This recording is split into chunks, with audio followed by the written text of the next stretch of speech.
মই আজি তোমালোকক দেখুৱাই দিম যে দুটা চলকৰ ৰৈখিক সমীকৰণৰ পৰা অহা ইম্পৰ্টেন্ট এমসিকিউ কোশ্চেন। ঠিক আছে, তোমালোকে এইটো ভালকৈ চাবা। তো এইবিলাক যদি তোমালোকে পঢ়া তেনেহ'লে ইয়াৰ পৰা তোমালোকে কমন পাবা। ঠিক আছে, তো কোশ্চেন নম্বৰ 1 দিয়া আছে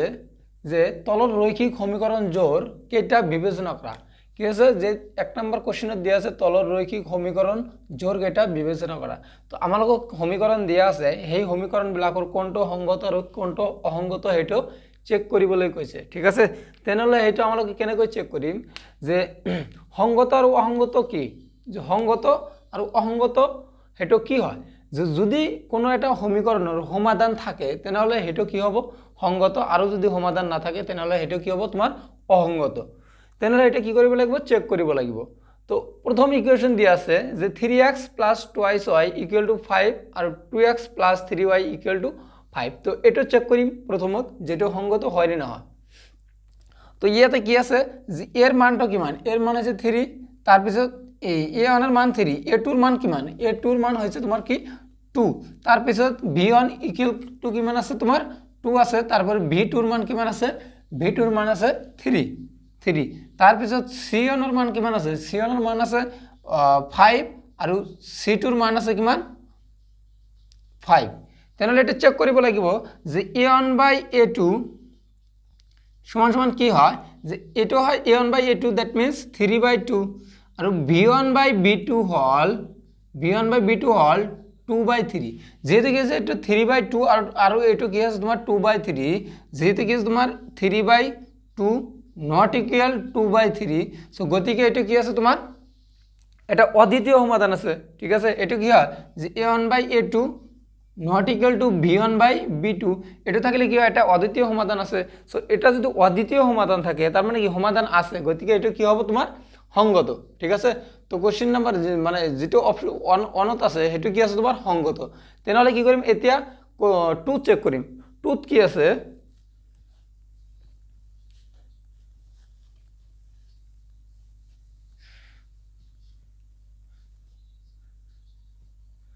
টুত আছে যে এর মান কিমান, টুত আছে কি এর মান কিমান আছে, a1 = কিমান আছে 4 আৰু a2 কিমান আছে, a2 আছে 4 আৰু b1 কিমান আছে, b1 আছে -3 আৰু b2 কিমান আছে, b2 -3 c1 কিমান আছে, c1 আছে 9 আৰু c2 ৰ মান কিমান 8। ঠিক আছে, তো এটা সংগত নহয় এটা চেক কৰিম। তো এটা কি আছে যে a1/a2 = কি হ'ব 4/4 দ্যাট মিন্স 1 আৰু b1/v2 = কি হয় -3/3 দ্যাট মিন্স 1 আৰু c1/c2 কি আছে তোমাৰ যে 9/8। যেহেতু a1/a2 = b1/b2 not equal to কি আছে তোমাৰ c1/c2, সো এটো যদি থাকে a1/a2 = v1/v2 not equal to c1/c2 হলে কি হয় এটা কোনো সমাধান নাই। ঠিক আছে, যদি সমাধান না থাকে তেনেহলে এটা কি হবে তোমার অসংগত। তেনেহলে প্রথমটা কি আছে তোমার সংগত আৰু দ্বিতীয়টো কি হবে অসংগত। তেনেহলে অপশন কি হবে যে অপশন 1 দিয়া আছে নাম্বার 1 আৰু 2 দুয়োটাই কি আছে সংগত, তো এটা নহয়। সো বি দিয়া আছে যে 1 আৰু 2 অসংগত, তো এটাও কি আছে নহয়। তো অপশন সি দিয়া আছে যে 1 সংগত কিন্তু 2 অসংগত, তো এটা হচ্ছে কি আমার শুদ্ধ উত্তর। তো ডি নাম্বার দিয়া আছে 1 অসংগত কিন্তু 2 সংগত, তো এটাও নহয়। তো কোশ্চেন নাম্বার 1 এর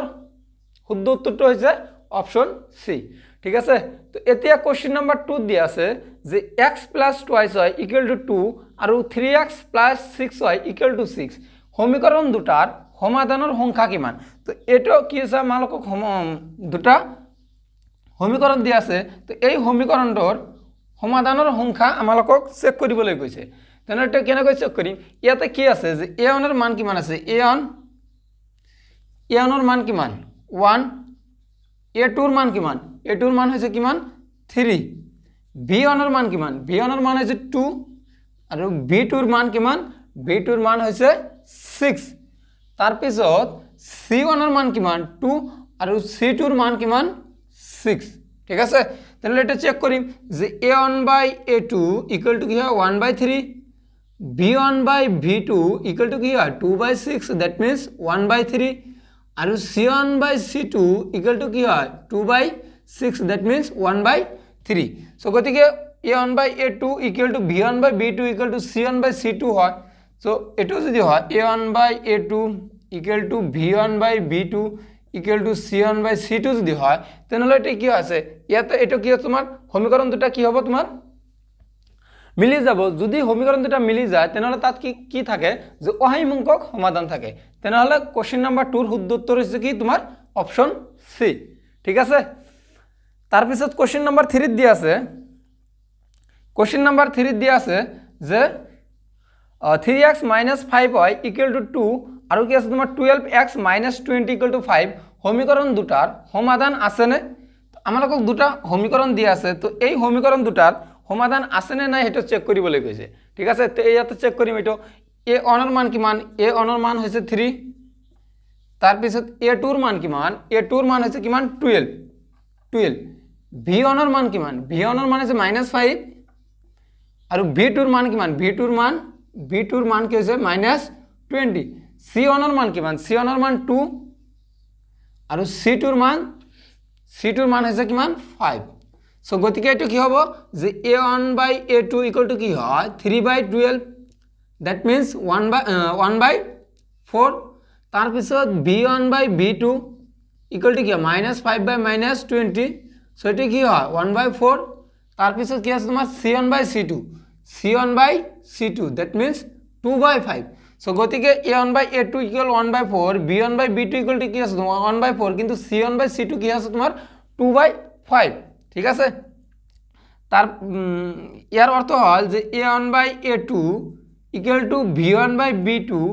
not equal to c1 by c2 এটো হয় যদি এটো থাকে তেনহলে সমীকরণ দুটা কি আছে যে সমীকরণ দুটা কি হয় সমান্তরাল হয় ঠিক আছে তো সমীকরণ দুটা কি হয় তোমার সমান্তরাল হয় যদি সমীকরণ দুটা সমান্তরাল হয় তেনহলে কি থাকে তাত কোনো সমাধান না থাকে ঠিক আছে তাত কোনো সমাধান না থাকে তো কোশ্চেন নাম্বার 3 শুদ্ধ উত্তর হইছে অপশন ডি ঠিক আছে তার পিছত কোশ্চেন নাম্বার 4 কইছে যে তলৰ ৰৈখিক সমীকৰণ জোৰ কেটা বিবেচনা কৰা তো এটো কি আছিল আমালকৰ 2019 ত এই কোশ্চেনটো আহিছিল ঠিক আছে তো এটো আমালকে চেক কৰিম যে এটো সংগত হয় নে নহয় তো সমীকরণ অনত দিয়া আছে a1 এর মান কিমান a1 এর মান আছে 3 আৰু a2 এৰ মান কিমান 2 ঠিক আছে v1 এৰ মান কিমান v1 এৰ মান 2 আৰু v2 এর মান কিমান হয় v2 এর মান 3 ঠিক আছে যেহেতু কি আছে তোমার ইয়াতে a1 by a2 আৰু v1 by v2 কি আছে তোমার ইকুয়াল নহয় a1 by a2 সমান কি আছে 3/2 আৰু v1 by v2 equal to কি হয় 2/3 অর্থাৎ a1 by a2 not equal to b1 by b2 হয় গতিকে এই কি হয় এটা সংগত গতিকে 1 টো কি হয় সংগত এতিয়া কি কৰিম যে সমীকৰণ 2 চেক কৰিম ঠিক আছে সমীকৰণ 2 চেক কৰিম যেটো সংগত হয় নে নহয় তো সমীকরণ 2 কি দিয়া আছে কি যে a1 equal to কি হয় 2 হয় a2 এর মান কিমান a2 হৈছে 2 b1 কিমান হয় -3 b2 কিমান হয় -3 c1 কিমান হয় 7 আৰু c2 এর মান কিমান 8 সো গতিকে কি হয় এটা a1 by a2 কি হয় 2/2 that means 1 b1 by b2 equal to কি হয় -3 by -3 that means 1 আৰু c1 by c2 equal to কি হয় 7/8 ঠিক আছে সো গতিকে কি হয় এটো যে a1 by a2 equal to b1 by b2 not equal to c1 by c2 so গতিকে এটো যদি থাকে তেনহলে কি হ'ব এটো অসংগত ঠিক আছে এটো কি হয় অসংগত গতিকে কোশ্চেন মানে সমীকরণ 1 টো সংগত আৰু সমীকরণ 2 টো অসংগত তো এটো কোনটো হয় যে অপশন এ দিয়া আছে দুয়োটাই সংগত তো এটো নহয় তো বি দিয়া আছে দুয়োটাই অসংগত এটাও নহয় তার পিছত সি দিয়া আছে যে 1 টো সংগত কিন্তু 2 অসংগত তো এটো হইছে কি আমালকৰ শুদ্ধ উত্তর ঠিক আছে তার পিছত এটো কি আছে ডি নাম্বার দিয়া আছে অসংগত ওয়ানটো অসংগত কিন্তু টুটো সংগত, তো এটা নহয়। তাৰপিছত কোশ্চেন নম্বৰ 5 দিয়া আছে যে এটা সম্পূৰক কোণৰ মান কিমান, এটা সম্পূৰক কোণৰ মান কিমান, তো এটা সম্পূৰক কোণৰ মান কিমান হয় 180, ঠিক আছে। এটা সম্পূৰক কোণৰ মান কিমান হয় 180, অৰ্থাৎ দুটা কোণৰ সমষ্টি যদি 180 হয়, ঠিক আছে, তেনেহলে তাক কি কয় সম্পূরক কোণ বুলি কয়। এতিয়া কোশ্চেন নম্বৰ 6 চোৱা যে তলৰ ৰৈখিক সমীকৰণ জোৰ কেইটা বিবেচনা কৰা, ঠিক আছে। তো আমালোকৰ কি কৈছে যে সমীকৰণ দুটা দিয়া আছে, সমীকৰণ 1 দিয়া আছে যে এর মান কিমান, এর মান হল 2, এর মান কিমান a = 2, ঠিক আছে। তাৰপিছত a2 মান কিমান, a2 মান হল 4, b1 মান কিমান, b1 মান -3 আৰু b2 হল -6, c1 মান কিমান 8 আৰু c2 মান কিমান হয় 9। সো গতিকে এটা কি হয় তোমার a1/a2 = 2/4, দ্যাট মিন্স 1/2। তাৰপিছত b1/b2 com -3 by -6, that means 1/2। তাৰপিছত c1/c2 = কি হয় 8/9। যেহেতু কি আছে তোমার a1/a2 = b1/b2 not equal to কি হয় c1/c2। যদি এটো হয় তেনেহলে কি হয় যে ইয়ার কোনো সমাধান নাই, ঠিক আছে। তেনেহলে অপশন এর কি সমাধান নাই, কি আছে ইয়ার সমাধান নাই। এতিয়া কি কৰিম সমীকৰণ 2 টো চেক কৰিম, ঠিক আছে। সমীকৰণ 2 টো চেক কৰিম যে কি হয়, যে সমীকরণ 2 দিয়া আছে এর মান কিমান a = 2, a1 = 2, তাহলে a2 এর মান কিমান 4, b1 এর মান কিমান হয় 3, b2 এর মান কিমান হয় 6, c1 এর মান কিমান হয় -9 আৰু c2 এর মান কিমান হয় -18। তো এটা কি হয় যে a1/a2 = 2/4, দ্যাট মিন্স 1/2, b1/b2 = কি হয় 3/6, দ্যাট মিন্স 1/2। তাৰপিছত c1/c2 = কি হয় -9 by -18, দ্যাট মিন্স 1/2। সো গতিকে এটা কি হয় তোমার a1/a2 = b1/b2 = c1/c2 যদি হয় তেনেহলে ইয়াত কি থাকে অসীম সংখ্যক সমাধান আছে, ঠিক আছে। এটি কি আছে তোমার অসীম সংখ্যক সমাধান আছে। তেনেহলে এটা কোনটা অপশন হবো যে অপশন এ দিয়ে আছে সমাধান নাই, অনর সমাধান নাই, ঠিক আছে, কিন্তু টুর অদ্বিতীয় সমাধান আছে। যেহেতু ইয়াতে কি আছে তোমার টুর অসীম সংখ্যক সমাধান আছে, গতিকে এটা নহয়। তাৰপিছত বিদ দিয়ে আছে যে সমীকরণ 1 অসীম সংখ্যক সমাধান আছে কিন্তু ইয়াতে নাই, গতিকে এটা নহয়। তাৰপিছত সি দিয়ে আছে যে 1 আৰু 2 সমাধান নাই, তো এটাও নহয়। তাৰপিছত অপশন ডি দিয়ে আছে 1 এর কোনো সমাধান নাই, তো 1 এর সমাধান নাই, কিন্তু ডি অসীম সংখ্যক সমাধান আছে। তো ইয়াত কি আছে অসীম সংখ্যক সমাধান আছে, গতিকে ইয়াৰ শুদ্ধ উত্তৰ হ'ব অপশন ডি। তাৰপিছত কৈছে কোশ্চেন নম্বৰ 7 দিয়ে আছে 3x - 4y + 1 = 0, 0 এটা সমাধান লিখা, ঠিক আছে। তো আমালোক কি কৈছে এটা সমীকরণ দিয়া আছে, ইয়াৰ কি কৰিব লাগিব এটা সমাধান লিখিব লাগিব। তো ইয়াৰ সমাধান কেনেকৈ লিখিম, ইয়াতে দিয়া আছে কি 3x - 4y + 1 = 0, তেনেহলে যে ইয়াই x আৰু y কি মান বহুৱালে এই বাওফাল আৰু সোঁফালটো কি হ'ব তোমাৰ সমান হ'ব, ঠিক আছে। তো ইয়াত যদি মই 3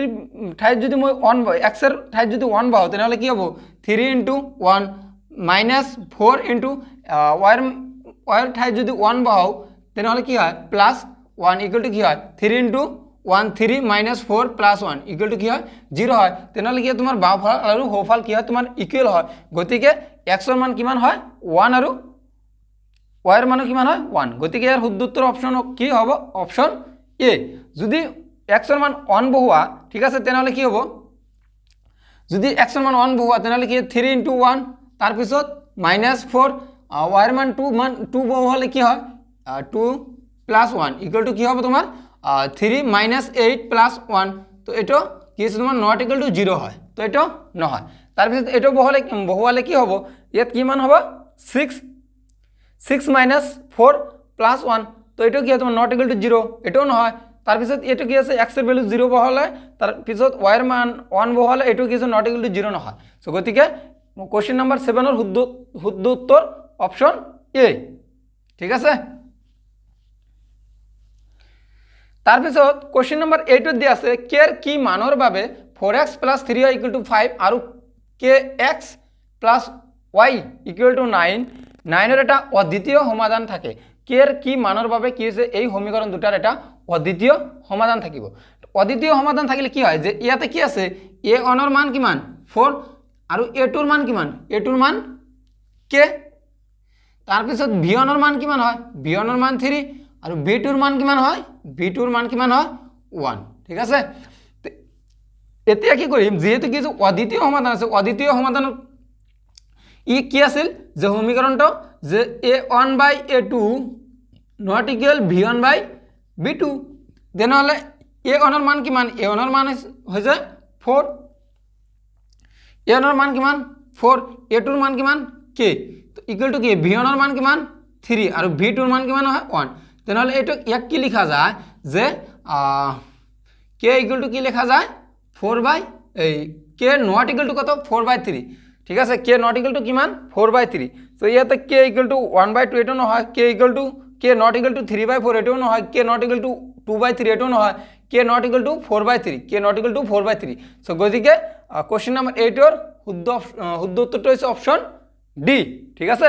তাৰ পিছত কৈছে কোশ্চেন নাম্বাৰ 9 ত কৈছে 7x - y + y = 5 আৰু 21x - 3y = 10 ৰ ৰেখা দুডাল এটা বিন্দুত কাটে নে দুটা বিন্দুত কাটে নে সমান্তৰাল হয় নে মিলি যায় এটো আমালোকক চেক কৰিবলৈ কৈছে ঠিক আছে তো এটা কি আছে যে ইয়াতে কি হয় যে a1 ৰ মান কিমান a1 ৰ মান কিমান হয় 7 তাৰ পিছত a2 ৰ মান কিমান হয় a2 ৰ মান 21 b1 ৰ মান কিমান হয় -1 b2 ৰ মান কিমান হয় b2 ৰ মান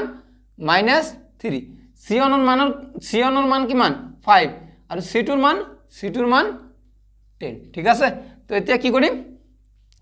যেহেতু a1/a2 equal to কি হয় 7/21 that means 1/3 তার পিছত b1/b2 equal to কি হয় b1/b2 -1/-3 that means 1/3 তার পিছত c1/c2 equal to কি হয় 5/10